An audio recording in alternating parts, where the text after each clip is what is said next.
C'est beau. Et c'est vrai que sur cette pression de réussir, Ouais. je pense que tu l'as. Enfin, il y a beaucoup de gens qui l'ont au début parce qu'il y a cette envie, effectivement. Alors, parfois d'ailleurs, pour cause de précarité aussi, de se dire juste, Bah, évidemment. faut que je trouve du taf. Évidemment. Donc en fait, faut que ça marche et faut que je réussisse. Évidemment. Mais tu l'as même parfois après. Enfin, il y a beaucoup de gens qui l'ont après et qui ressentent cette pression une fois que quelque chose fonctionne de.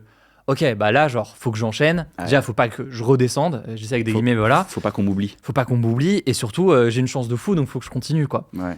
Toi, j'ai l'impression que t'as pas trop, en tout cas dans le ressenti d'un point de vue extérieur, on a l'impression que tu l'as moins. Même le fait que là, bref, 2 arrive, tu vois, plus de 12-13 ans après, on sent qu'il y a eu ce truc de. On imagine que tu as eu d'autres propals avant, mais que tu t'es dit non, bah, pas pour l'instant, je veux pas le faire là. Et... Oui, c'est que ça part de cette philosophie de viens, on arrête de chercher à réussir, viens, on fait des choses parce qu'on aime.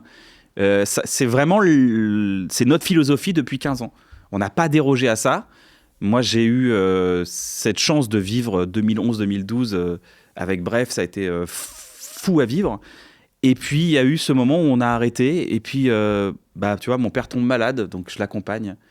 Et je lui dis au revoir. Et après, je lui dis au revoir, mais je me dis bonjour à moi derrière, parce que je dois me reconstruire.